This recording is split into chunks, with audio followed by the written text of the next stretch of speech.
Hello दोस्तों, good morning. कैसे आप लोग? आशा है कि आप लोग बहुत अच्छे होंगे। चलिए दोस्तों, आज बात करते हैं UPSC union public service commission जो पेपर होता है पीटी और मेंस, प्रारंभिक परीक्षा और मुख्य परीक्षा। आज समझेंगे पहले पीटी के व्यू से, उसके बाद मेंस के व्यू से। जो आज का आपका टॉपिक रहेगा इकोनॉमिक्स। अब इकोनॉमिक्स में क्या क्या पढ़ना, पहले पूरा एक पॉइंट को लिख देंगे। इकोनॉमिक्स में क्या क्या पढ़ना चाहिए। इकोनॉमिक्स, अब इसमें देखिए क्या क्या आपको पढ़ना होता है। पहले तो इसको आप पढ़ेंगे माइक्रो इकोनॉमिक्स क्या है, माइक्रो इकोनॉमिक्स। दूसरा मैक्रो इकोनॉमिक्स, ठीक है। तीसरा पढ़ते हैं Indian economics, Indian economics. Fourth आप पढ़ते हैं बैंकिंग इकोनॉमिक्स,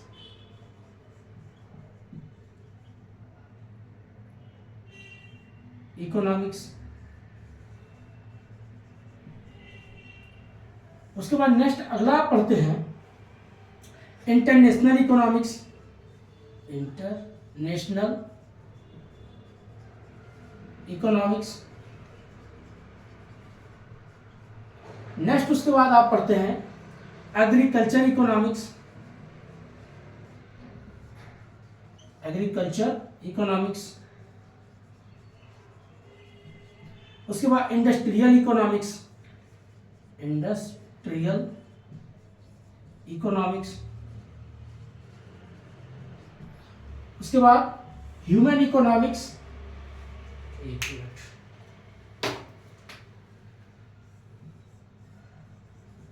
ह्यूमन इकोनॉमिक्स। उसके बाद आप SDG, sustainable development, SDG, sustainable development goal करके हो गया, इसको SDD, sustainable development economics, economics. उसके बाद स्टैटिक्स इकोनॉमिक्स, इकोनॉमिक्स। 1 2 3 4 5 6 7 8 9 10। और एक है मैथमेटिक्स इकोनॉमिक्स, मैथमेटिक्स इकोनॉमिक्स।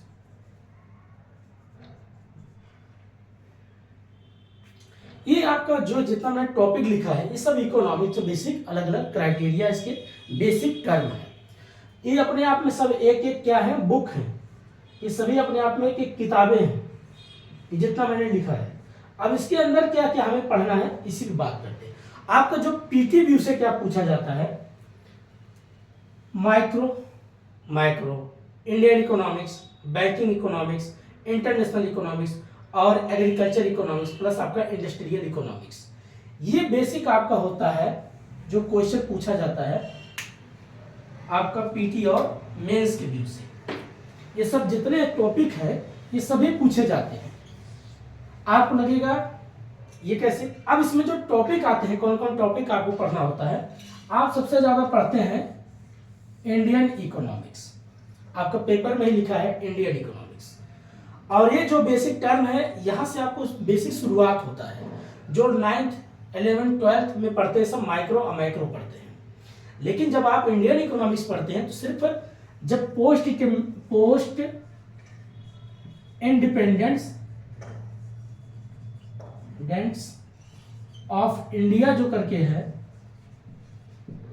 आपका एक टॉपिक होगा 1947 के बाद से लेकर के 2000 तक का।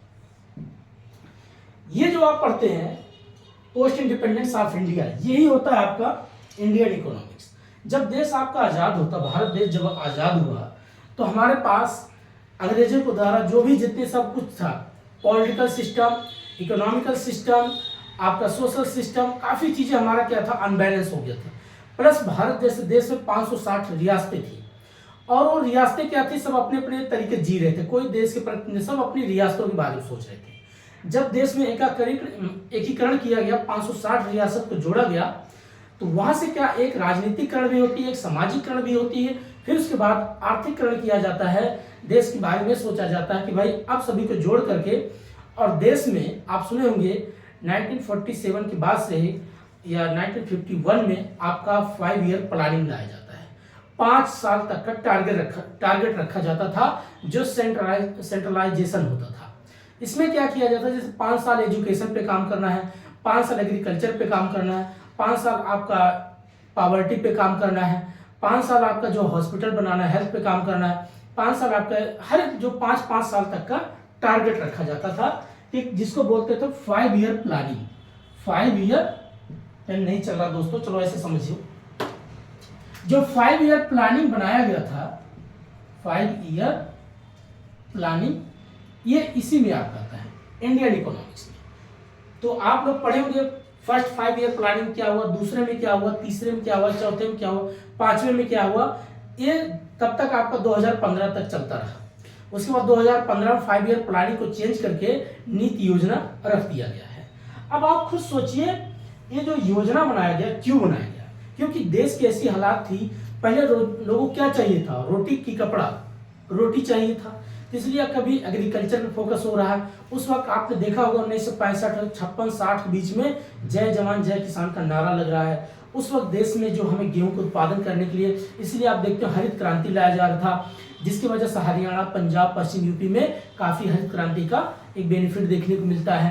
तो ये क्या था, ये जो 5 साल एग्रीकल्चर कार्य किया गया, फिर एग्रीकल्चर के बाद किस पे काम किया गया, गरीबी पे काम किया, फिर उसके बाद रोटी कपड़ा हो गया। इसी पे बड़ी सी मूवियां भी आ चुकी थी, उस वक्त की हालात को देखोगे उसी हिसाब से मूवियां भी बनती थी। अब क्या हुआ भाई, रोटी की व्यवस्था हो गया, अब कपड़ों का हो, अब इंडस्ट्रियल लगाया जा, उद्योग लगाया जा। इंडस्ट्रियल जब लगाया गया, फिर क्या बोला गया, अब लोगों के लिए कम से कम घर की व्यवस्था किया जाए। तो देखते होंगे जो इंदिरा आवास करके योजना चलता था, ये सारी चीजें क्या था, लोगों को पक्के मकान दिया जाए, घर बनाया जाए, फिर पीने के पानी की व्यवस्था किया जाए। जो इंडिया मार्क का नल लगता था, सरकारी नल, हैंडपंप, वो घर गांव-गांव में लगवाना शुरू हो गया। ये सब क्या था, 5-5 साल तक का टारगेट किया जाता, क्योंकि हमें ऐसा तो है नहीं कि एक साल में कोई चीज कवर हो जाता है। आप यूपीएससी तैयारी करते हैं, आप कोई बोल दे नहीं 6 महीने में आईएएस बना दो, कोई नहीं बना सकता।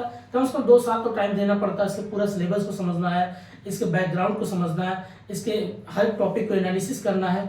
जब तक आप किसी भी चीज को बड़ा समय देंगे तो बड़ा चीज हासिल करेंगे। तो 5 साल तक के जो कॉन्सेप्ट होता था, इसको बोला 5 ईयर प्लानिंग।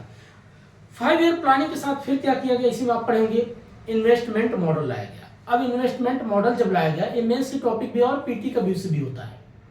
अब इसी में क्या होता है, जब इन्वेस्टमेंट मॉडल लाया गया तो क्या देखा गया कि भाई प्राइवेट कंपनी है, पब्लिक कंपनी, जिसमें आप पढ़ेंगे 1991 में एलपीजी अर्थात लिबरलाइजेशन, प्राइवेटाइजेशन, ग्लोबलाइजेशन, उदारीकरण, निजीकरण और वैश्वीकरण। ये जो कॉन्सेप्ट भी इसी में आपको देखने को मिलेगा इंडियन इकोनॉमिक्स में। क्योंकि उस वक्त अगर आपको भाई आगे बढ़ना है, जैसे मान लीजिए मैं हूं, अगर मुझे आगे बढ़ना तो मुझे भी किसी न किसी व्यक्ति की सहारा लेना पड़ता है। सहारा किसी भी रूप में हो सकता है, मानसिक रूप से हो सकता है, पैसे के रूप में हो सकता है, नॉलेज के रूप में हो सकता है। इंसान को हमेशा अपडेट रहना चाहिए, लोगों से सीखते रहना चाहिए। अगर आप सीखेंगे नहीं, अपडेट नहीं रहेंगे तो आप तो पीछे हो जाएंगे। तो इसीलिए क्या हुआ, भारत के जब वैश्वीकरण करना हुआ तो देखते होंगे एक देश से दूसरे देश का इकोनॉमिक रूप से क्या हुआ, सपोर्ट लेना पड़ा। वर्ल्ड बैंक से पैसे भी हमें उधार लेना पड़ा, बारोइंग करना पड़ा। किस लिए कि भाई हमें हॉस्पिटल बनाने हैं, हमें अच्छे अच्छे कॉलेज बनाने हैं और अच्छे अच्छे घर बनाने हैं, रोड भी बनाने हैं। ये सारी चीजें जब करना तो दूसरे देश की हमें जरूरत पड़ती, तो दूसरा देश बोलता भाई ठीक है, अगर ये सारी चीजें करते तो हमारी कंपनी भी अपने यहाँ लगवा दो। तो आपने कभी सुना होगा जैसे हीरो होंडा कंपनी होती थी, हीरो भारत की है, होंडा जापान की है, तो ऐसे बहुत सी कंपनियां आने शुरू हो गई। सुजुकी कंपनी, ये भी क्या हुआ, आने लगी। तो काफी चीजें आप देखते होंगे धीरे धीरे धीरे बाहरी कंपनियां आती यहाँ इन्वेस्टमेंट करने लगी। तो ये हो गया आपका LPG, liberalisation, privatisation, globalisation. Liberalisation means होता अब उदारीकरण है, सबके लिए हम उदार हैं, किसी के लिए रोक टोक नहीं है, आओ यहाँ इन्वेस्टमेंट करो, अपना व्यापार करो, और हमारी भी कंपनी दूसरे देश में जाएगी, व्यापार करेगी। इससे क्या हुआ, हमारी अगर कंपनी बाहर जाएगी तो डॉलर कमाएंगे या रुपए कमाएंगे, सॉरी पाउंड कमाएंगे, यान कमाएंगे, दिनार कमाएंगे, देहराम, जो भी है फॉरेन करेंसी हमारे जब देश में आएगा तो उससे हमारे देश में फॉरेन करेंसी जब रिजर्व होगा तो हमारे भी देश में क्या होगा, हम दूसरे देश से कोई वस्तु खरीद सकते हैं। इससे हमारी भी देश की पहचान होगी, हमारी इकोनॉमिक्स मजबूत होगी, हम अपने देश को और बेहतर कर सकते हैं। ये काफी चीजें पॉइंट उसमें लिखा होता है और पढ़ा जाता है। तो 5 ईयर प्लानिंग जो बेसिक चीज ये होता है। अब उसके बाद इसमें आपका काम है होमवर्क भैया 5 ईयर प्लानिंग पढ़ना। मैं आपको हिंट कर देता हूं कि पहले रोटी, कपड़ा, मकान, फिर एजुकेशन, फिर ये सब चीजें चलता रहा, ठीक है। अगला बात करते हैं, इसी में इंडियन इकोनॉमी से पढ़ेंगे इन्वेस्टमेंट मॉडल, एलपीजी, उसके बाद बीओपी, बैलेंस ऑफ पेमेंट, ये सभी टर्म आप देखने को मिलेगा। और उसके बाद एग्रीकल्चर। एग्रीकल्चर जो पार्ट इसलिए बोला गया कि भारत को अगर आगे जब बढ़ाना था तो आपने देखा होगा एग्रीकल्चर में काफी चीजें चेंज किया गया। जैसे जो फसल होते हैं, रबी फसल, जायद फसल, खरीफ फसल, अब इनको फसल को भी एक प्रकार से फसलों का जांच होने लगा, चेक किया जाना, मिट्टी की जांच होना, खाद का जांच होना, कौन सी मिट्टी में कौन सी खाद डाला जाए। अब उसके लिए ऑर्गेनिक चीजें बनाना शुरू हुआ और कुछ हमें केमिकल भी चीजों का प्रयोग करना पड़ा, उत्पादन भी बढ़ाना था क्योंकि जनसंख्या इतनी ज्यादा थी, लोगों भरण पोषण के लिए। इसलिए आप देखते हैं दुग्ध क्रांति चलता है, व्हाइट क्रांति बोलते हैं जिसको, गोल्ड क्रांति चलता है जो कि आलू की बात होती है, सिल्वर क्रांति चलता है जिसको अंडे बोलते हैं, उसके गुलाबी क्रांति चलता है जिसको मांस बोलते हैं, ब्राउन क्रांति चलता है जिसमें डीजल की बात होती है। बहुत सी चीजें आपने छोटी छोटी क्रांतियां किससे जुड़ी थी, एग्रीकल्चर की पार्ट थी। ये आपका पेपर में पूछा जाता है कि बताइए गोल्ड क्रांति क्या, हरित क्रांति, गोल्ड क्रांति क्या, सिल्वर क्रांति क्या, ब्राउन क्रांति क्या, गुलाबी क्रांति क्या है। ये सारी चीजें अगर आप पढ़ेंगे तो आपको लगेगा ये तो बड़ी सिंपल सी चीज है, तो ये किसकी पार्ट है, एग्रीकल्चर, क्योंकि उस वक्त हमें एग्रीकल्चर को और मजबूत करना था। आज अगर देश में हाइब्रिड बायोटेक्नोलॉजी खोज नहीं होती तो जो आजकल आप देखते होंगे एक बिस्वा में कम से कम 80 केजी या 1 क्विंटल्स अगर देखा जो हम गेहूं निकालते हैं, चावल निकालते हैं, पहले इतना नहीं होता था। आज हमने नए नए सीड मतलब बीज की क्या हुआ, इनोवेशन किया गया, मिट्टी की जांच हो रही है, उसी हिसाब से हम पानी का व्यवस्था करें। पहले इतना ट्यूबवेल नहीं होते थे, आज बहुत ज्यादा ट्यूबवेल हो चुके हैं। पहले कुओं से सिंचाई होती थी, नहरों सिंचाई होती थी, नदियों सिंचाई करते थे, लेकिन आज देखिए ट्यूबवेल हो गया, बिजली हो गई, तो जिससे हम मोटर भी लगने से हो गए और जो बहुत सी जमीन खाली पड़ी रहती थी आज वो कृषि के योग हो चुकी है। इसलिए आपको हर एक पॉइंट को समझना बहुत जरूरी है। अच्छा, अब बात करते हैं इसी में आपका इंडियन इकोनॉमिक्स में लैंड रिफॉर्मिंग भी होता है। लैंड रिफॉर्मिंग मतलब भूमि सुधार किया गया। अब भूमि सुधार मतलब मिट्टी की जांच करना, चकबंदी कराना, हकबंदी कराना, हक बरारी कराना। इससे क्या हुआ कि जैसे बहुत सी जमीन खाली पड़ी होती थी, जो कुछ मजदूर टाइप गरीब लोग होते जिनके पास जो बटाई पे खेती पे काम करते थे, सरकार उनके लिए कुछ जमीनें देना शुरू कर दी, भाई इनको भी 2 एकड़ 4 एकड़ जमीन दे दो, ये भी अपना खेती गृहस्थी करेंगे, अपने लिए जीने खाने का व्यवस्था करेंगे। बड़े बड़े जो काश्तकार लोग होते, जो रियासतें जब तोड़ी गई, पहले रियासतें चलती थी, तो जब रियासत को खत्म किया गया तो उनके पास जो 500 एकड़ 1000 एकड़ जमीनें होती थी, उस पर काम कौन करता था, पता चला 50 गांव के लोग मिलकर के उनके खेतों में काम करते थे। अब सरकार ने लगा कि नहीं, एक प्रकार से बधुआ मजदूर हो रहे हैं, लोग काम कर रहे हैं और कुछ मिलता नहीं था, तो लोगों को लगा सबके अपनी जिम्मेदारी दो, सबको अपना काम दो, खुद की जमीन दो। इसमें काफी सुधार किया गया। जमीन के जो छोटे आकार थे उनको बड़ा किया गया, पैमाइश किया गया, इसलिए सहकारी समितियां बनाई गई। सहकारी मतलब एक होता था गांव में ब्लॉक प्रमुख, जो बीडीओ होते, विलेज डेवलपमेंट ऑफिसर, इनकी जब पोस्टिंग किया गया तो इनको गांव गांव मिट्टी की जांच कराई जाती थी और इनके पास कितनी जमीन है उसकी जांच होती थी, नहरें कितनी है उसकी जांच होती थी। ये सभी काम क्या था, एग्रीकल्चर का पार्ट, यहाँ से क्वेश्चन पूछता है। फिर उसके बाद इसके फसल पे बात होती है, एमएसपी क्या है, मिनिमम सपोर्ट प्राइस क्या थी, इस पे बात होती है। अब ये कई बार आपको क्वेश्चन पूछता है, अब एमएसपी क्यों है। एमएसपी इसीलिए था कि आम जो जनता है, जो मिडिल फैमिली है, लोअर फैमिली, जिनके पास मजदूरी कर रहे हैं, कुछ थोड़ी बहुत जमीन है, या जो अच्छे काश्तकार लोग हैं, अब उनके पास जमीन होती थी तो फसल हो जाती। अब फसल अगर मान लीजिए वो ज्यादातर मात्रा में हो जाती, अब वो मंडी में ले जाकर के बेचते थे। अगर मंडी में पता चला अड़हतिया लगती थी, अगर एक प्राइवेट कंपनी वाला कोई एक ऐसे ठेकेदार खरीदेगा तो क्या बोलेगा कि भाई वो मुंह मांगा पैसा नहीं देगा, वो अपने हिसाब से पैसा लगाएगा। लेकिन सरकार क्या थी, एक मिनिमम रेट तय कर देती थी कि अगर गेहूं मान लीजिए 20 रुपया केजी है तो सरकार बोलती ऐसा है, मैं इसको 22 रुपये में खरीद लूंगा, आपको 2 रुपया थोड़ा ज्यादा दे दूंगा। सरकार उसको खरीदती थी, इससे किसान को लगता था चलो ठीक है, हमारी लागत भी निकल गई और कुछ प्रॉफिट भी हो गया। वहीं पर एक प्राइवेट कंपनी वाला अगर जाता तो बोलता भाई ऐसा है, मैं आपको 15 रुपया केजी खरीदूंगा। अब सरकार अगर 22 रुपया केजी खरीद रही है और बोलेगा 15, तो किसान किसको बेचेगा, किसान तो बेचेगा सरकार को ही। इसलिए उसका नाम ही दिया गया मिनिमम सपोर्ट प्राइस। इतना कम से कम आपको एक सपोर्ट किया जाएगा, आपको एक बेनिफिट दिया जाएगा इसलिए सरकार ने किसानों के हित के लिए बातें बनाई और पॉलिसी बनाती। भाई किसानी अगर खुश रहेगा तो देश खुश रहेगा, और देश खुश रहेगा सब खुश रहेगा। अगर अन्नदाता ही परेशान होगा तो भाई जो आज शाम तक हम थाली में जो रोटी तोड़ते हैं खाते हैं, ये तो किसान ही तो देता है। इसलिए सरकार किसानों के बारे में सोचती थी। अब धीरे धीरे आजकल पूंजीवादी विचारधारा आ गई। अब कोई सोशलिज्म के बारे में सोचता नहीं, वेलफेयर के बारे में सोचता नहीं है। ये काफ़ी चीज़ें हमारे किसानों के लिए दुखदायी हो गया। अब लोगों को लगता है नहीं, सब चीज़ ऐसे ही हो जाता है। आजकल महंगाई है, आप देखते हो कि पानी का अलग बिल देना पड़ता है, बिजली का, प्लस दूसरी चीज खाद इतनी महंगी हो गई, लेबर इतनी महंगी हो गई, डीजल इतनी महंगी हो गई। तो सारी चीज़ें जब एक किसान अगर फसल उगाता है, अगर उसको कुछ बेनिफिट नहीं होगा तो क्या करेगा? इसलिए वो सरकार के शरण में जाता है, सरकार उसकी सपोर्ट करे। तो हमें एमएसपी भी समझना है, होलसेल प्राइस क्या है, फूड का रिटेलर प्राइस क्या है, ये भी पॉइंट आपको पढ़ना पड़ता है। ये पूरा आपका मेंस के व्यू से भी होता है और पीटी के व्यू से होता है। तो इंडियन इकोनॉमिक्स में जो टॉपिक आप पढ़ेंगे, 5 ईयर प्लानिंग क्या है, इन्वेस्टमेंट मॉडल क्या है, एग्रीकल्चर क्या है, उसके बाद एसडीजी क्या है, सॉरी इसी में आपका आ जाता है। एसडीजी टॉपिक अलग लिखे हैं लेकिन और बता देते हैं। एसडीजी क्या होता है? Sustainable development goal. इसमें 17 पॉइंट रखा गया है।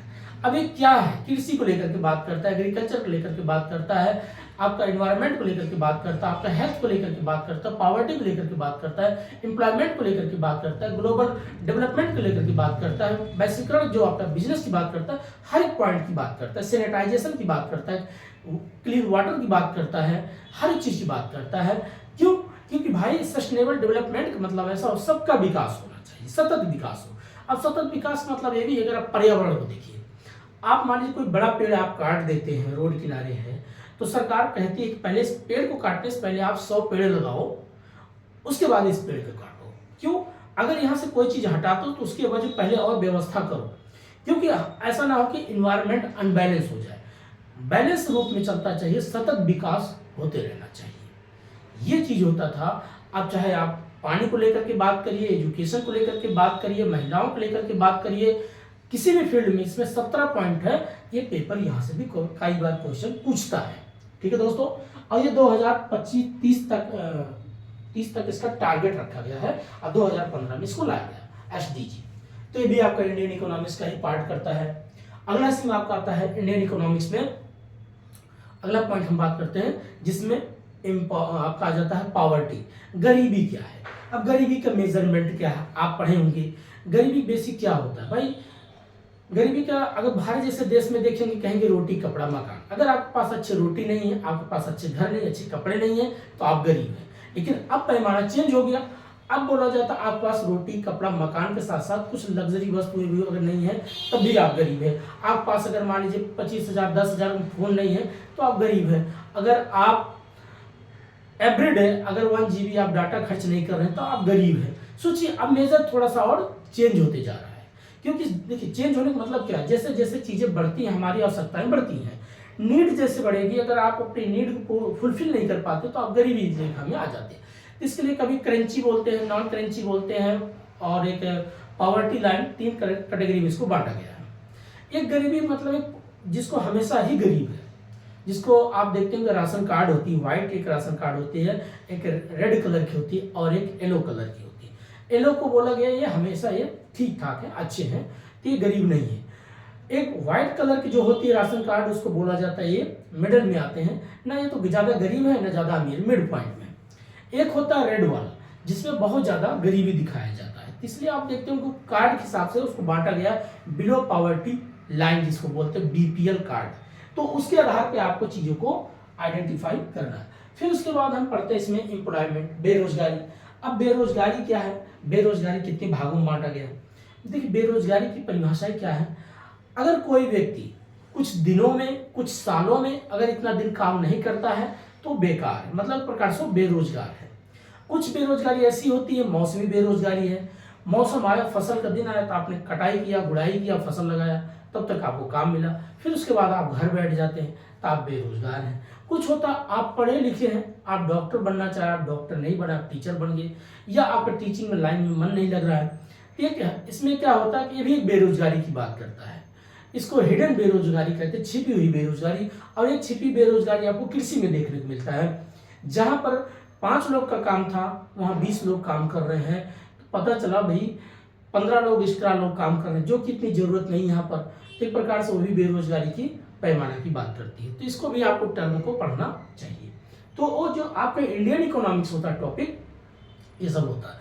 प्लस इसी में एक टॉपिक और हम बात करते हैं, आपका आता है जीडीपी क्या है, जीएनपी क्या है, एनएनपी क्या है, एनडीपी क्या है। अब ये टॉपिक क्या पूछता है भाई, अगर आपका एक देश का 12 नॉटिकल के अंदर समुद्री क्षेत्र से लेकर के आपका स्थल क्षेत्र से लेकर के जो भी आप प्रोडक्शन करते हैं, आप अपने जमीन पे जो भी प्रोडक्शन देश के अंदर जो भी प्रोडक्शन करते हैं, प्राइमरी, सेकेंडरी, टर्सरी, तीनों सेक्टर से जो आप आउटपुट करते हैं, और 12 नॉटिकल जो आप समुद्र के एरिया से भी जो आप मोती निकालते हैं, मछली पकड़ते हैं, पेट्रोल निकालते हैं, जो भी आप करते हैं रिसोर्स, ये सब आपका ग्रॉस डोमेस्टिक प्रोडक्ट बोला जाता है।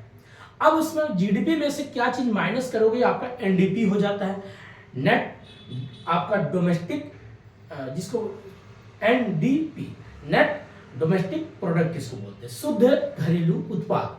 अब इसमें आप अगर डेप्रिसिएशन घटा दो, डेप्रिसिएशन मतलब जैसे आप कोई मशीन चलाते हो तो मशीन में हरासमेंट आती है, घिसावट आती है, तो उसको आप कितना इसमें लॉस हुआ उसको घटा दो तो शुद्ध वैल्यू आ जाती है। दूसरी ऐसे ही आपको होता है जीएनपी, जीएनपी मतलब होता है ग्रॉस नेशनल प्रोडक्ट। अब मान लीजिए देश के अंदर भी कमाते हो, विदेश से भी पैसा कमाते हो। अब आप कोई विदेशी कंपनी, आप यहाँ कोई फैक्ट्री लगाई, वो यहाँ से पैसा कमा के लेके जाती, या कुछ सरकार को डायरेक्ट टैक्स, कुछ इनडायरेक्ट टैक्स भी देती है और लेती भी है, तो एक सब्सिडी भी देती है। अब इनमें से क्या आपको घटाना, क्या जोड़ना है, कुछ डेप्रिसिएशन घटता है और सब्सिडी घटा दो और डायरेक्ट इनडायरेक्ट टैक्स घटा दो, ये सारी चीजें घटाने के बाद आपका आता है एनएनपी। ये आप लोग पढ़े होंगे, मैं समझे तरीके से बात कर रहा हूँ। तो आपका जीडीपी, एनडीपी, जीएनपी, एनएनपी। फिर इसी में हम बात करते हैं फैक्टर कॉस्ट क्या होता है, मार्केट प्राइस क्या होता है। फैक्टर कॉस्ट उसको बोलते हैं जो भी आप कोई चीज बनाते हैं, मैन्युफैक्चरिंग करते हैं, उसको बनाने में कितना आपकी कॉस्ट आती है, कितनी लागत लगती है। मान लीजिए पेन है, इस पेन को बनाने में कितनी आपकी कॉस्ट आती है। भाई आपको पहले प्राइमरी सेक्टर में कोई चीज इसका बेसिक रॉ मटेरियल लाया गया, फिर इसको मैन्युफैक्चरिंग किया गया, फिर इसमें टर्सरी सेक्टर इसको मार्केटिंग किया गया बेचने में। तो बनाने से लेकर के बेचने तक का, अर्थात बनाने में जो आपकी लागत आती है, इसको बोलते हैं फैक्टर कॉस्ट। दूसरा होता है आपका मार्केट कॉस्ट या मार्केट प्राइस। मार्केट कॉस्ट में तो उसको बेचने में आपकी कितनी लागत आती है, उसको बोलते हैं मार्केट फैक्टर कॉस्ट या मार्केट प्राइस। बस ये बेसिक चीज याद रखना। ये होता है GDP, GNP, NNP, factor cost और मार्केट प्राइस। ठीक है, अगला टॉपिक किसी और आप पढ़ते हैं इंडियन इकोनॉमिक्स में, इन्फ्लेशन क्या है। अब इन्फ्लेशन, डिफ्लेशन आप पढ़ते होंगे।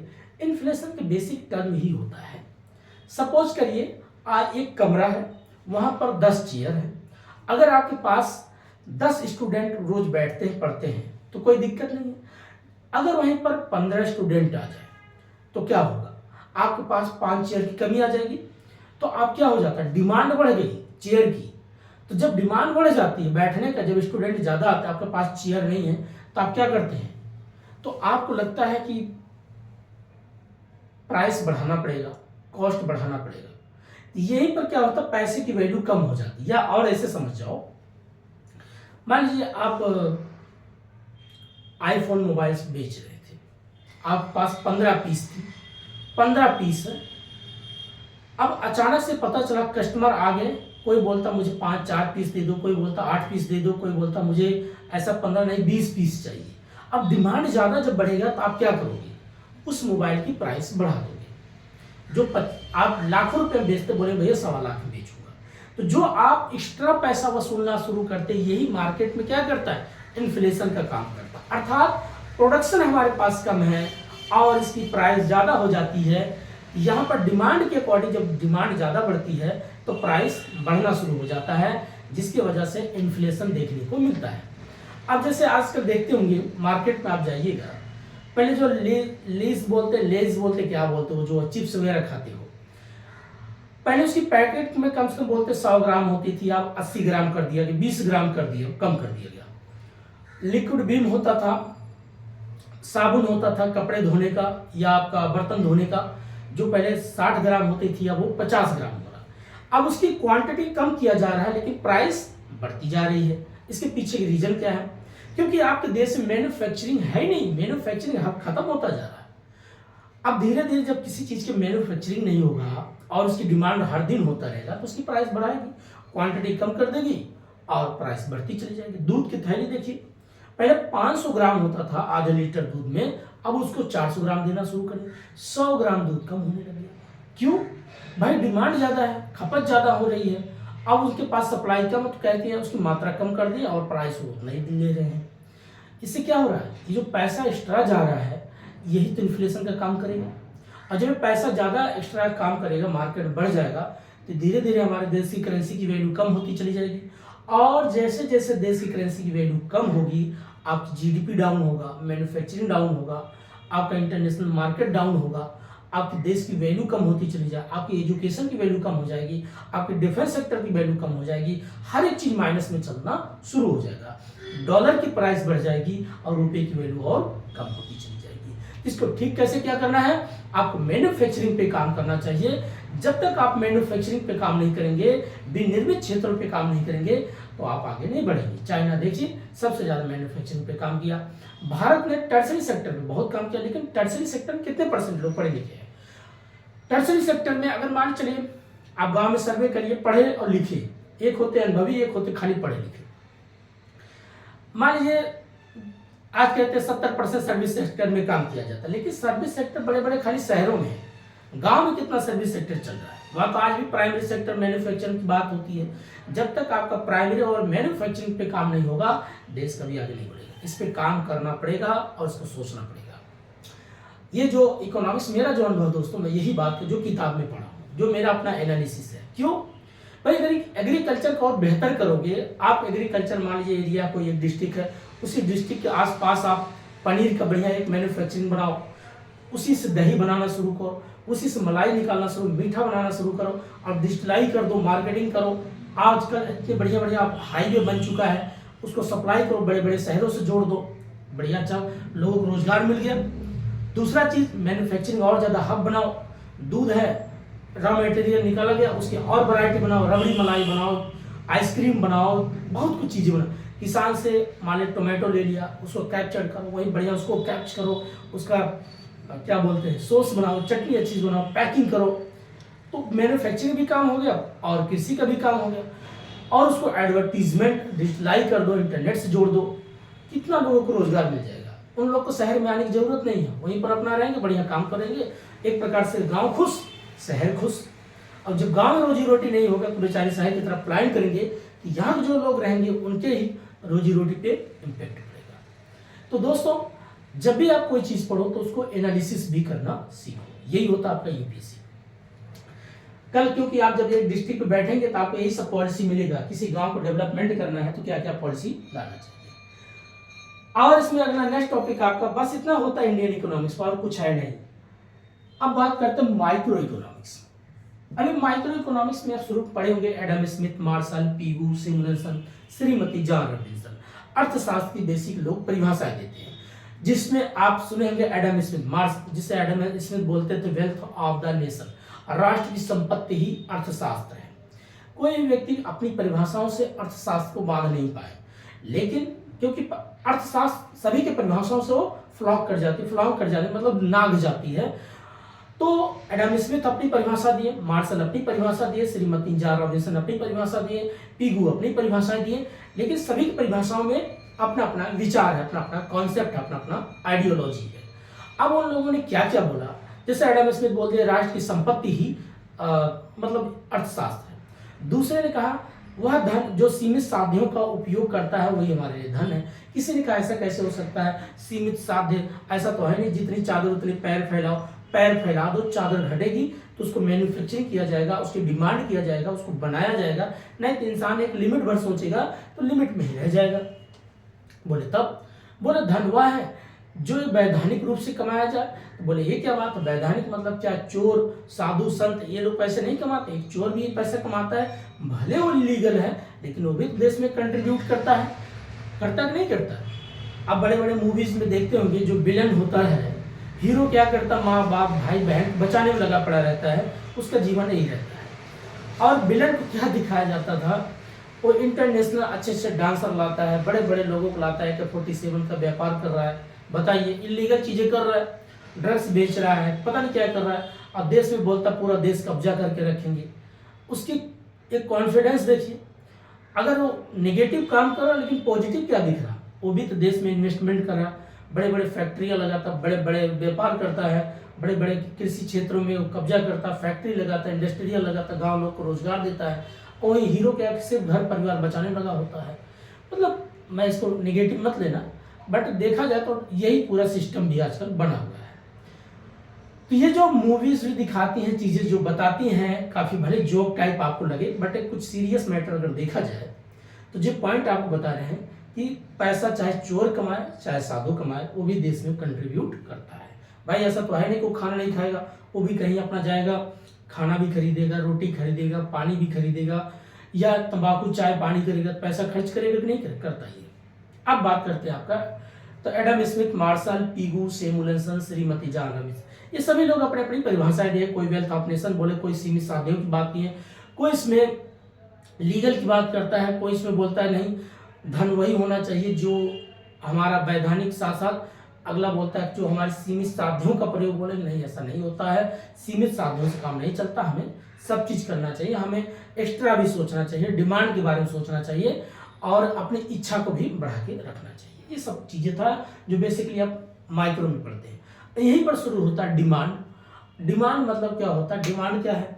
जब आपके अंदर कोई चीज देख करके एक इच्छा प्रकट होती है। कभी कभी देखिए कुछ लोग कहते हैं कि नहीं, इच्छा कैसे आती है? जब आप कोई चीज देखते हैं, बाहर घूमते हैं, तो आपके सामने कई पिक्चर क्रिएट होती है, कई चीजें आपको नजर आती है। किसी मान लीजिए कोई व्यक्ति है, अब कपड़ा कैसा पहना है, आपको लगा ये कपड़ा बड़ा अच्छा लग रहा है, तो आपके मन में एक इच्छा जगा, मैं भी ऐसा कपड़ा खरीदूं। या किसी के पास कोई मोबाइल, मैं भी ऐसे मोबाइल, किसी के पास अच्छी गाड़ी, मैं भी सोचूंगा इन्होंने अगर प्रोफेसर बन गए तो मैं भी प्रोफेसर बनूंगा। ये लोगों को कभी हम देख करके क्या होती है, हमारे अंदर इच्छा प्रकट होती है। अब जब इच्छा होती है तो इसका मतलब उस इच्छा को प्राप्त करने के लिए आप क्या करोगे? समय दोगे, पैसा खर्च करोगे और अपना चाहे घर परिवार छोड़ करके कहीं इंस्टीट्यूट्स ज्वाइन करेंगे, पढ़ाई करेंगे, तो अपनी आवश्यकता को प्राप्त करेंगे। तो इकोनॉमिक्स यही बात करता है, डिमांड तभी होगा जब आपके अंदर इच्छा प्रकट होगा, और उस इच्छा को डिजायर पूर्ति करने के लिए आपको टाइम देना पड़ेगा, पैसा लगाना पड़ेगा, माइग्रेशन करना पड़ेगा, तभी चीजें प्राप्त होती हैं। अच्छा, अब जब आपके पास डिमांड आती है तो उसकी सप्लाई होती है, प्रोडक्शन किया जाता है। तो प्रोडक्शन तभी होगा जैसे जैसे डिमांड होगी वैसे वैसे प्रोडक्शन बढ़ाया जाता है। यहीं पर आप पढ़ते हैं डिमांड और सप्लाई कॉन्सेप्ट। अगर लोगों में डिमांड रुक जाएगा जिस दिन, सप्लाई रुक जाएगा। और कभी काल क्या होता है, कुछ लोग बड़े बड़े प्रोडक्शन होते हैं, मैन्युफैक्चरिंग का हब होते हैं, समाज में या देश में उस चीज की नीड नहीं है लेकिन बहुत ज्यादा उसकी प्रोडक्शन कर देते हैं। अब उसकी नीड नहीं है तो आप देखते हैं कि इसकी प्राइस बहुत लो हो जाती है, और जब प्राइस उसकी लो हो जाती है तो प्रोडक्शन वाला लगता है कि मैंने गलत चीज़ें प्रोडक्शन कर दिया, इससे मेरा कॉस्ट बहुत लगा, लेबर कॉस्ट बहुत आया, रॉ मटेरियल का कॉस्ट आया, मेरा तो कॉस्ट ही नहीं निकल पा रहा है, तो क्या होता है डाउन में चला जाता है। इसलिए कभी उसके भी पर्पज से देखना पड़ेगा, जो सेलर है या जो प्रोड्यूसर है उसके अकॉर्डिंग सोचना पड़ता है। यहीं पर दूसरा टॉपिक आप पढ़ेंगे इलास्टिसिटी ऑफ डिमांड। अब इलास्टिसिटी ऑफ डिमांड, अभी मैं दोस्तों इसी बात कर रहा हूँ। इलास्टिसिटी ऑफ डिमांड क्या होता है? मांग की लोच। मांग की लोच मतलब कभी मांग बढ़ेगी, कभी मांग घटेगी, कभी मांग निरंतर बढ़ती चली जाती है, कभी मांग एक कंसिस्टेंसी बढ़ती है, कभी मांग बहुत जीरो भी हो जाती है। इसको अलग अलग क्राइटेरिया में इसको बांटा गया है, जिससे उसको बोलते हैं elasticity of demand, inelasticity of demand, unitary elasticity demand, perfect elasticity demand, perfect inelasticity of demand. जिसको greater than one less, greater than one less एक होता है, ग्रेटर देन और एक होता है लेस देन, उसके बाद जीरो, उसके बाद इन्फिनिटिव। इस प्रकार के उसको डायग्राम में बनाया गया। अभी क्या होता है, अगर मान लीजिए आप सिचुएशन के अकॉर्डिंग कोई व्यक्ति हॉस्पिटल में भर्ती है, अब डॉक्टर बोल दिए भाई इनका 1 लाख का इंजेक्शन लगेगा तभी ठीक होंगे। अब 1 लाख का डिमांड है, वहां प्राइस भी बढ़ रही है, डिमांड भी बढ़ रहा है, इसको क्या बोलेंगे? अब यहाँ पर एक प्रकार से देखा जाए यूनिलेटरी है नहीं, इन इलास्टिसिटी नहीं, यहाँ पर इन्फिनिटिव बढ़ते जा रहा है, इसकी कोई सीमा नहीं, बढ़ता रहेगा। जितना प्राइस बढ़ेगा उतने डिमांड बढ़ रहा है, जितना डिमांड उतनी प्राइस बढ़ती है। एक होता है आपका इकाई लोचदार। इकाई मतलब है कि चलो कभी काल जरूरत पड़ती है, हफ्ते मंथ में, तो इकाई होती है। एक होता है इकाई से कम होता है। अब जैसे इकाई से कम दिया सलाई, नमक, मिर्च, मसाला, ऐसा तो है नहीं रोज आप खरीदेंगे, हफ्ते में 15 दिन पे जरूरत पड़ती है। एक होता है आपका जीरो इलास्टिक, मतलब कुछ भी उसका मांगे नहीं है, बहुत शून्य होता है मौसम के हिसाब से। मौसम आया तो उसकी आप डिमांड करेंगे, जैसे कम्बल रह जाए, नहीं तो जीरो हो जाता है। तो ये चीज़ें उसको अलग अलग चीज़ों में उसको डिवाइड किया। कुछ लग्जरी गुड्स भी होती हैं जिसको अलग अलग तरीके से अभी जब आगे आप पढ़ेंगे, जिसका आपका जैसे जैसे इनकम बढ़ती है तो वैसे वैसे आप डिमांड करते हैं, जैसे जैसे आपका इनकम बढ़ेगा वैसे आप डिमांड के। कुछ होती है क्रॉस इलास्टिक आप डिमांड।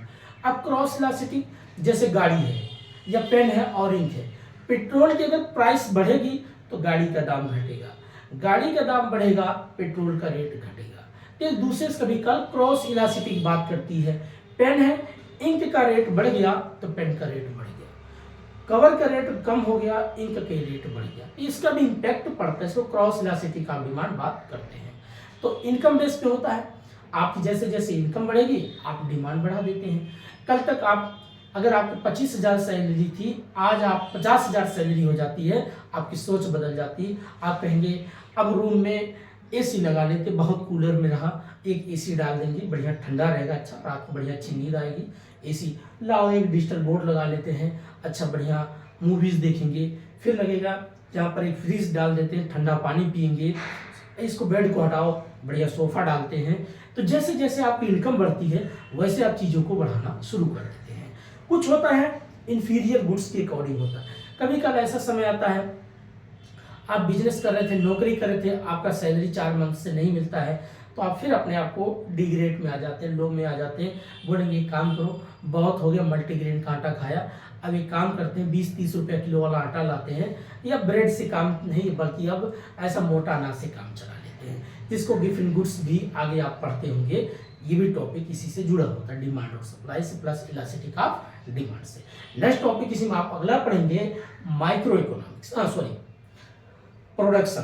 प्रोडक्शन के लिए बेसिक आपका होता है लैंड है, कैपिटल है, इंटरप्रेन्योर है, ऑर्गेनाइजेशन है, ये बेसिक बात होता है जिसको, और लेबर है, भूमि श्रम पूंजी साहस संगठन। अब जिसे आप मान लीजिए प्रोडक्शन के लिए बेसिक 5 टर्म होना बहुत जरूरी है। भाई कहीं कहीं आप अगर कोचिंग खोलेंगे या कोई बिजनेस करेंगे, कोई जमीन का टुकड़ा चाहिए, उस जमीन का टुकड़ा जब भी आप लेंगे तो उसके बदले में आपको रेंट देना पड़ेगा, किराया देना पड़ेगा। तो आपको पहले क्या चाहिए, जमीन का टुकड़ा।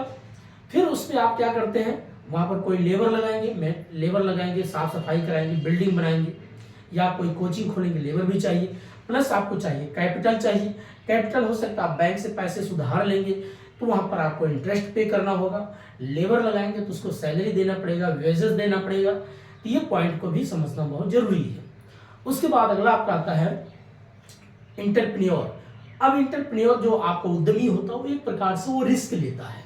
हर एक व्यक्ति देखिए रिस्क लेता है। आप पढ़ाई करते हो, आप भी रिस्क लेते हैं, आप अपना 10 साल 5 साल पढ़ाई में दे देते हो।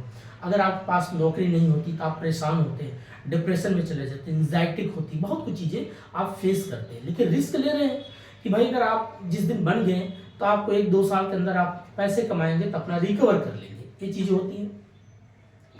अगला बात होता है आपका ऑर्गेनाइजेशन। किसी भी चीज़ का जब तक एक संगठन नहीं होता है तो कोई बेहतर चीज़ नहीं बन पाती, इसलिए सभी चीज़ का होना बहुत जरूरी है। भूमि श्रम पूंजी साहस, जब ये सब मिल जाते हैं तो बनता आपका ऑर्गेनाइजेशन, एक संगठन। ठीक है, अगला बात करते हैं इसी माइक्रो में, आपका आता है मार्केट एक चैप्टर। मार्केट में क्या होता है, बाजार को भी समझना है। मार्केट में कभी परफेक्ट कंपटीशन होता है, इनपरफेक्ट कंपटीशन होता है, कभी मोनोपोली होता है, कभी ओलिगोपोली होता है। इन सभी टर्म की बात करता है। अभी क्या है मोनोपोली, उसको बोलते हैं जो आप एक अधिकार की बात करता है। कोई आपके एरिया में मान लीजिए एक डॉक्टर है, 8-10 किलोमीटर रेंज में एक डॉक्टर हो, उसकी मोनोपोली होता है। मन मानिए आपका फीस लेगा, अगर बोल दिया 500 रुपया फीस लूंगा तभी मैं आपका सर्दी जुकाम का दवा दूंगा। अब आप उसको भाई क्या है, और दूसरा कोई डॉक्टर होता 2-4 तो उसकी कंपटीशन हो जाती, इतना प्राइस नहीं ले पाता। इसको बोलते हैं मोनोपोली। कोई वस्तु बेच रहा है, आसपास के एरिया में पता चला कोई ऐसा ही व्यक्ति है जिसके कपड़े की दुकान, वो मनमानी रेट पे बेचेगा। कोई ऐसा व्यक्ति है जो बच्चों के लिए खिलौने बेच रहा है, एक ही व्यक्ति मनमानी बेचेगा। कोई व्यक्ति ऐसा जो स्टेशनरी वगैरह या कॉपी कलम का दुकान कर रखा होगा, वो भी अपने मनमानी बेचेगा। और वहीं पर जब पता 2-4 लोग आ जाए तो क्या हो जाएगा, कंपटीशन हो जाएगा, परफेक्ट कंपटीशन हो जाए तो वहाँ कस्टमर का फायदा होगा, कस्टमर बार्गेनिंग करेगा, ऐसे बोलेगा देखो भैया इतने दोगे तो लेंगे, नहीं तो मैं उधर जा रहा हूँ। तो उसको लगेगा यार कस्टमर तो आया है, काम करो 2-4 रुपया भले फायदा कम हो दे दो उसको। और वहीं अगर अकेला होता जो बोलता आपको देना ही पड़ता।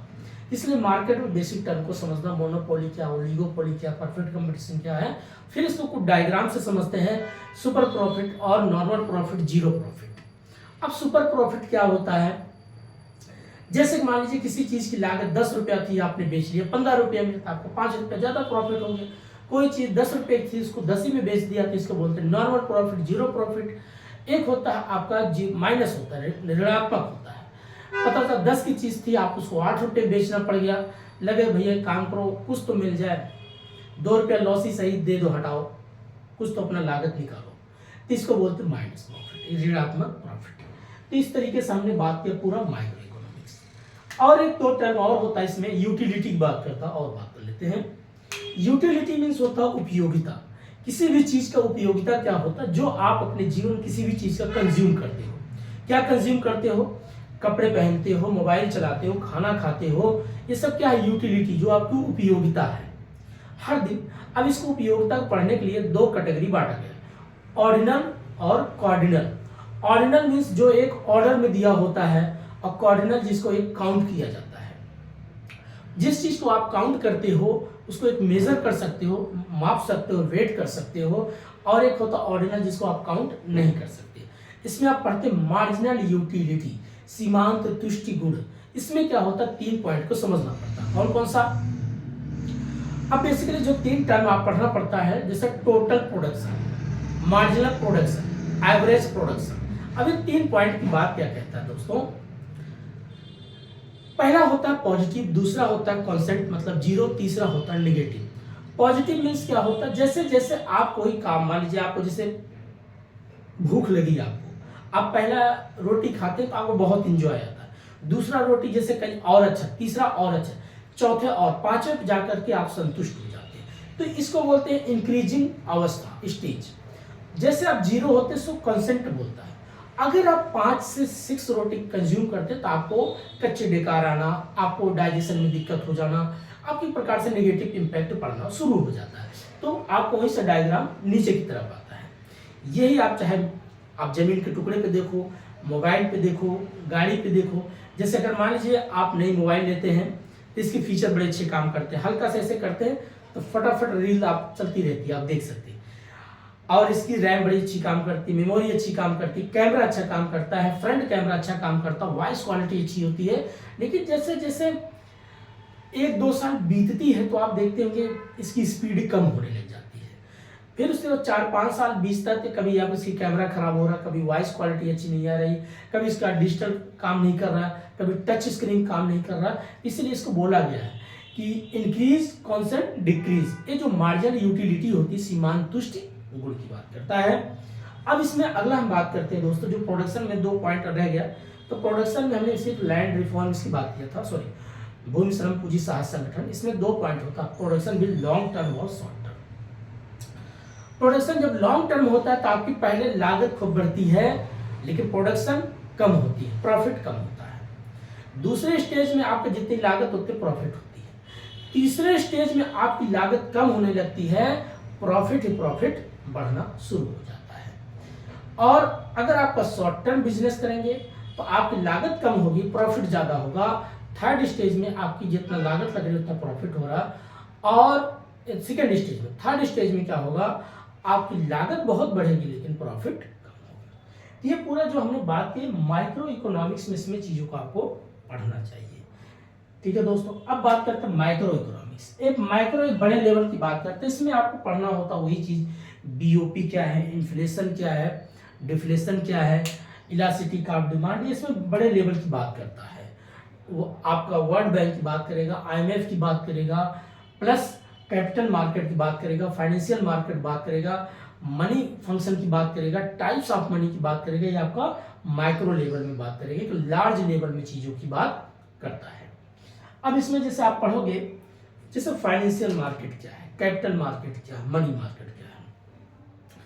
अब जैसे मान लीजिए आपके पास, पहले आप समझो कैपिटल मार्केट। कैपिटल मीन्स होता है जो पूंजी निर्माण करती है। जैसे आप बिल्डिंग है, आपकी पूंजी है, एक कैपिटल है, बिल्डिंग है, प्लांट है, मशीन है, एक कैपिटल है।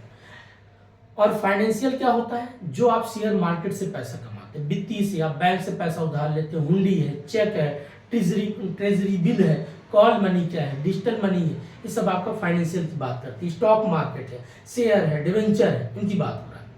मनी मार्केट, अब जो मनी में होता है आप कॉल मनी हो गया, डिजिटल मनी हो गया, करेंसी हो गया, कॉइन्स हो गया, बैंक हो गया, ये आपका मनी मार्केट बात करता है। कि जब फाइनेंशियल मार्केट और मनी मार्केट दोनों को जोड़ दो ये बनता आपका कैपिटल मार्केट। तो कैपिटल मार्केट इसमें हम पढ़ते हैं आपको माइक्रो इकोनॉमिक्स में। अब यहीं पर हम पढ़ते हैं types of money, function of money. अब जैसे types of money, M1 money, M2 money, M3 money, M4 money. अब M1 मनी में क्या होता है, जैसे आपका कॉइन है, टाइम डिपॉजिट है, डाक घर है, इसमें आपकी M1 मनी बोलता है। दूसरे में बोलता है कि करेंसी है और आपका टाइम डिपॉजिट और डाक घर, फिर से बोलता है और क्या है, बैंक है। फिर अगला बोलेगा इसमें टाइम डिपॉजिट है, करेंसी है और आपका डाक घर है। फिर उसके बाद बोल देगा आपका स्टॉक मार्केट, या ये भी जोड़ देता है कभी का, M1, M2, M3, M4। इसको आप लोग एक बार देख लेना, ये भी चीजें पूछता है। फंक्शन मनी क्या है, तो काम कैसे काम करता है मनी। भाई मनी के काम क्या है, पैसा जमा करो, पैसे निकालो, ब्याज दो, ब्याज कमाओ। अब इसको चलाता कौन, बनाता कौन है, RBI। RBI क्या करता है, 1935 के जो अधिनियम के अकॉर्डिंग RBI जब बन के तैयार हुआ, RBI बैंकों का बैंकर बोला जाता है, सभी बैंकों का बैंक है। RBI के जब बारे में आप पढ़ेंगे, इसकी स्थापना, इसके दिवस, कितने इसमें मेंबर होते हैं, कितने सेंटर से होते हैं, कितने केंद्र से होते हैं, राज्य सरकार से, और कितने RBI, सभी लोग मिल करके जब कोई पॉलिसी बनाते हैं तो इसमें RBI के लोग भी होते हैं, सरकार के भी लोग होते हैं, जो वित्तीय वगैरह फाइनेंस मिनिस्ट्री सब मिल करके बात करते हैं। कोई बिल बनाना, कोई योजना बनाना, जिसमें आप कभी पढ़ेंगे कॉन्टीजेंटी लाइबिलिटी क्या है, पब्लिक लाइबिलिटी क्या है, ये सारी चीज़ें आप कभी पढ़े होंगे, जिसमें 267, 267, उसके बाद 267 क्लास वगैरह दिया गया है। इसमें पैसे का जब भी कभी आप पार्लियामेंट्री में डिबेट करेंगे, पैसा निकालने, बहुत अलग टॉपिक है, पॉलिटी का बात आ जाता है। तो आप मनी पढ़ेंगे, फंक्शन ऑफ मनी पढ़ेंगे, देन उसके बाद इन्फ्लेशन पढ़ेंगे। अब इन्फ्लेशन क्या होता है, अभी हमने शुरुआत में बोले भाई महंगाई आएगी तो इन्फ्लेशन होगा, और महंगाई ज़्यादा बढ़ेगी तो प्रोडक्शन कम, प्राइस बढ़ा तो रुपये की वैल्यू घटा, बस यही चीज़ होता है। अब इसका टाइप्स ऑफ इन्फ्लेशन होता है, creeping inflation, hyperinflation, jumping inflation, ये आपका बेसिक होता है। क्रैपिंग इन्फ्लेशन मतलब रेंगती हुई चलती है, पता नहीं चलता। हाइपर इन्फ्लेशन बहुत तेज चलती है, हाइपर हो जाती है। जंपिंग मतलब कूदती हुई चलती है, इस प्रकार से। उसके बाद demand pull inflation, cost pull inflation. Demand pull inflation उसको बोलते हैं जब आप कोई भी चीज होती है उसकी मांग जितनी बढ़ती चली जाती है तो धीरे धीरे उसको बोलते हैं डिमांड पुल इन्फ्लेशन। उसकी महंगाई जितना डिमांड करेंगे उसकी प्राइस बढ़ जाएगी। एक होता है कॉस्ट पुल इन्फ्लेशन। अब कॉस्ट मतलब जैसे आप मान लीजिए कोई घर बनाते हैं, अब ईंट की महंगाई बढ़ गई, जो उसमें बजरी लगती है, सरिया लगती है, सीमेंट लगती है, उसकी कीमत बढ़ गई। आप एक जब बिल्डिंग बनाएंगे तो उसी कहेंगे भाई बहुत कॉस्ट आ गई। ये कॉस्टफुल इन्फ्लेशन है। जो कभी आप लगता था सीमेंट आप 200 रुपये की एक बोरी खरीद के लाते थे, आज आपको 500 रुपया देना पड़ रहा है। तो बोलेंगे इसकी बनाने के लिए जो मेरी लागत आ रही, लेबर जो आपको कभी 200 रुपये मिल जाते हैं, आज लेबर आपको 500 रुपया देना पड़ रहा है। ये कहेंगे भाई एक लेबर का कॉस्ट, एक रॉ मटेरियल का कॉस्ट, एक बिजली का कॉस्ट, ये जो चीज़ों को बनाने में जितनी आपकी कॉस्ट की जो लागत बढ़ती जाए इसको बोलते हैं कॉस्टफुल इन्फ्लेशन। तो इस तरीके से आपका इस अगला इसी पढ़ते हैं डिफ्लेशन। डिफ्लेशन बोलते हैं अवस्फीति। एक होता है स्फीति, एक होता है अवस्फीति। इसमें क्या होता है अवस्फीति में, जैसे जैसे अगर मान लीजिए मार्केट में डिमांड ही रुक जाए, प्राइस कोई डिमांड ना करे, बोले भाई क्या करेंगे जेब में पैसा नहीं है, जैसे जैसे अगर डिमांड रुक जाएगा तो प्रोडक्शन भी रुक जाएगी, यहाँ पर डिफ्लेशन आ जाता है। यहाँ चलो इन्फ्लेशन में कुछ ना कुछ तो डिमांड हो रहा था, लेकिन जो आपका इन्फ्लेशन बोलते हैं अवस्फीति बोलते हैं, इसमें क्या होता है डिमांड ही रुक जाता है, प्रोडक्शन रुक जाता है, देश की जो ग्रोथ बढ़ रही थी वो धीरे धीरे डाउन की तरफ चला जाता है। इसीलिए कभी काल आपने अमेरिका में एक पॉलिसी पढ़ा था, 1930 में एक बार पॉलिसी आई थी, बहुत जबरदस्त मंदी आई थी, तो वहां पर एक पॉलिसी, एक मिनट दोस्तों,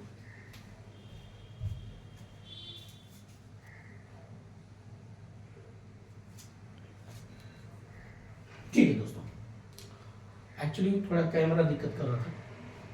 हाँ, अब बात करते हैं जो आपका 1930 में अमेरिका में एक बार मंदी आई थी, तो वहां बोला गया कि भाई किसी के पास रोजी रोटी, किसी जेब में पैसा नहीं, काम कैसे किया सरकार, बोला एक बोलेगा गड्ढा खोदेगा और दूसरे बोले उसको ढकेगा। बोले से क्या होगा भाई, एक खोदेगा कुछ उसको पैसा दो, जो ढकेगा उसको पैसा दो। जब एक दूसरे खा के पैसा आएगा तो डिमांड करेंगे, सप्लाई बढ़ेगा, प्रोडक्शन बढ़ेगा। इससे फिर क्या होगा, इकोनॉमिक्स एक मार्केट में जो पैसा का सर्कुलेशन शुरू हो जाता है।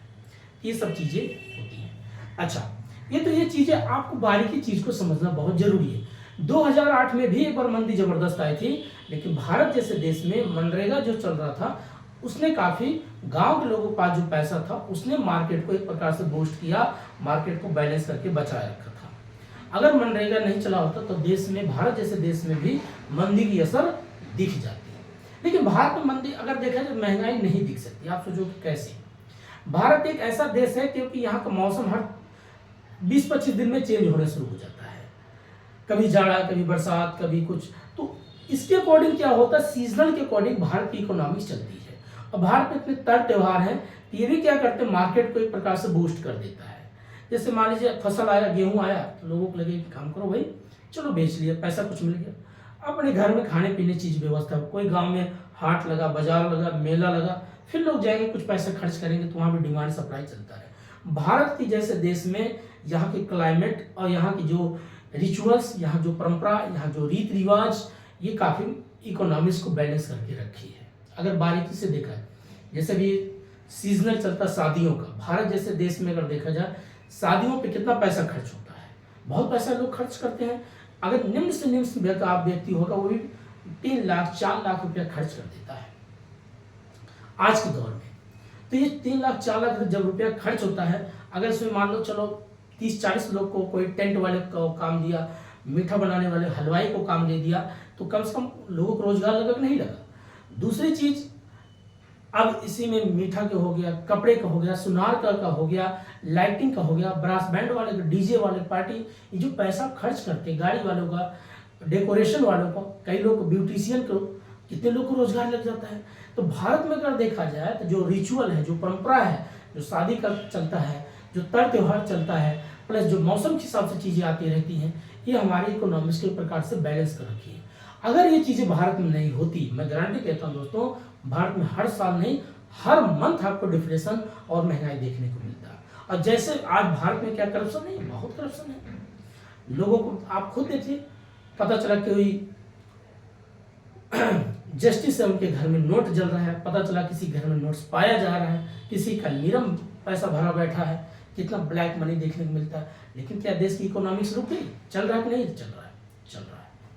तो इस कहने का मतलब क्या, भारत जैसे देश को अगर इकोनॉमिक्स बूस्ट करता है, यहाँ का कल्चर, यहाँ के त्योहार, यहाँ का शादी विवाह, ये परंपरा यहाँ को बचा रखी है। प्लस एक सीजनल यहाँ भी चलता है। आजकल अब तो नया चीज कॉन्सेप्ट आ गया, बर्थडे मनाना बच्चों को, तो ये भी एक प्रकार से कई लोगों को रोजगार दे देता है। भाई जिसके जो हैसियत होती है, जिस लेवल तक पैसा खर्च करना चाहते हैं, तो भाई कोई केक का ऑर्डर देगा, बोले भाई 500 का केक, 500 रुपये केक बनवाया, गांव में पार्टी किया, 30 लोग को अगर बुलाया, खाना खिलाया, तो भी डिमांड सप्लाई हुआ कि नहीं हुआ।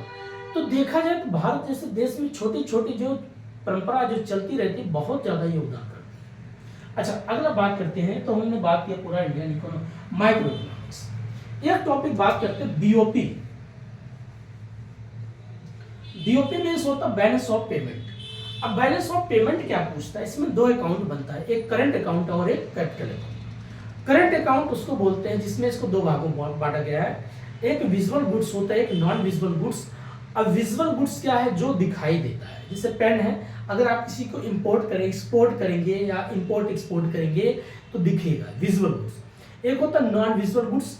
नॉन विजुअल गुड्स उसको बोलते हैं, जैसे आप मान लीजिए डॉक्टर है, सीए है, आईएएस है, अब दूसरे देश में जाकर के सर्विस दे रहा है, डॉक्टर, इंजीनियर, एक नॉन विजुअल गुड्स है। ये भी चीजें अब इनको हम समझते हैं बीओटी, बैलेंस ऑफ ट्रेड या बैलेंस ऑफ ट्रेड। अब ट्रेड जब आप करेंगे तो इंपोर्ट होगा या तो एक्सपोर्ट होगा। तो करंट अकाउंट क्या होता है, कहते कभी काल अगर आपका करंट अकाउंट प्रॉफिट में है और अगर कैपिटल लॉस में है तो देश के लिए ठीक नहीं माना जाता। अगर आपका करंट अकाउंट लॉस में चल रहा है कोई इंपैक्ट नहीं करता, लेकिन अगर कैपिटल अकाउंट लॉस में चल रहा है तो देश की बड़ी हालात ठीक नहीं होती। तो अब बात करते करंट अकाउंट को हो या अब बात करते कैपिटल अकाउंट।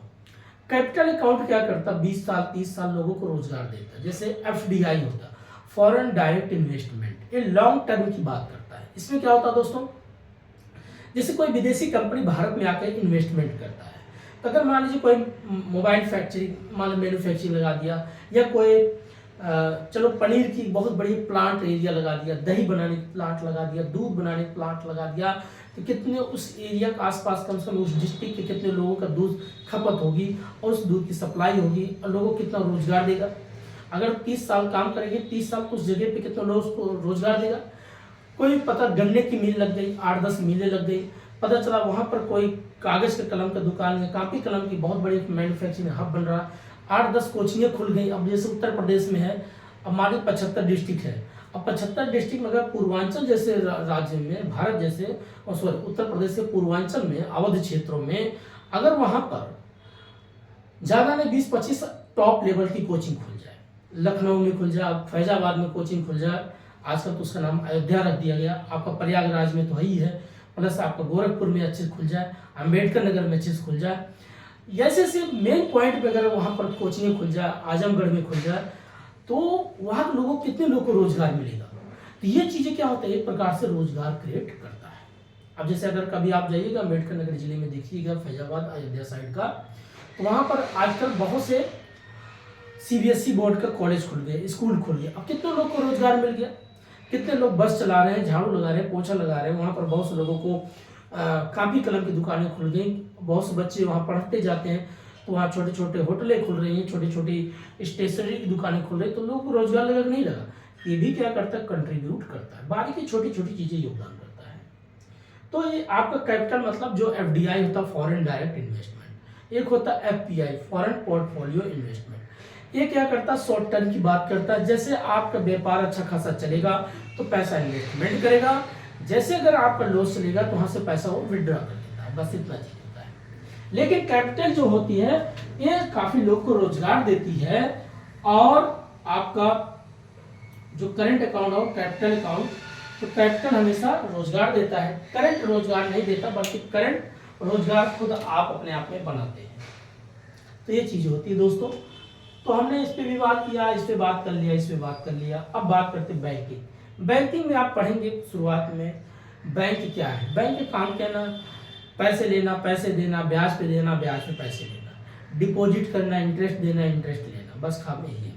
अब इसमें आप पढ़ेंगे रूरल बैंक क्या, अर्बन बैंक क्या, शेड्यूल बैंक क्या, नॉन शेड्यूल बैंक क्या है, कमर्शियल बैंक क्या, नेशनलाइज बैंक क्या है, इंटरनेशनल बैंक क्या है, RBI क्या है, फिर उसके बाद RBI फंक्शन क्या है, टाइप्स ऑफ मनी क्या है, ये बेसिक चीज है। अब इसमें इसके बेसिक कुछ रूल है, रेपो रेट क्या है, रिवर्स रेपो रेट क्या, बैंक रेट क्या है, SLR क्या है, इसकी पॉइंट आप पढ़ते हैं। NBFC bank, non banking financial corporation, एक होता है DFI, development financial institution bank है। अब एक बेसिक आपके बैंक की बात करता है। फिर उसके बाद डिजिटल बैंकिंग क्या है, बैंकिंग रिफॉर्मिंग क्या है।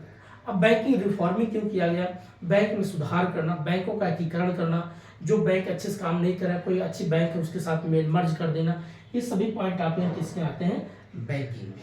तो बैंकिंग में दोस्तों आपको कुछ पॉइंट आप पढ़ना पड़ता है, जैसे रेपो रेट क्या है, रिवर्स रेपो रेट क्या है, SLR क्या है, बैंक रेट क्या है, ये बेसिक पॉइंट आपको याद करना। ये क्या करता है, RBI इसके आधार पे इन्फ्लेशन को कंट्रोल करता है, डिफ्लेशन को भी कंट्रोल करता है।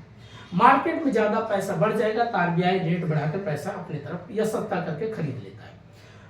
मार्केट में पैसा नहीं है तो RBI सस्ते रेट पे बैंक क्या करता, लोन देना शुरू कर दिया। जैसे आप म्यूचुअल फंड हो गया, LIC हो गया, इसके माध्यम से पैसा प्रोवाइड करवाती है, फिर पैसे को अपनी तरफ लेती है। इसका ये जो बेसिक रूट होता है, bank rate, repo rate, reverse repo rate, SLR। उसके बाद इससे जुड़ा होता है आपका कमर्शियल बैंक। जैसे कमर्शियल बैंक मतलब जो वाणिज्यिक बैंक बोलते हैं उनकी बात करता है। तो यहाँ से बैंक रेट क्या करता है, RBI ये इसी रेट पे पैसे उधार देती है, रेपो रेट से पैसा लेती है, रेपो रेट से पैसा फिर बैंकों को देती है, रिवर्स रेपो रेट से कभी काल वापस लेती है।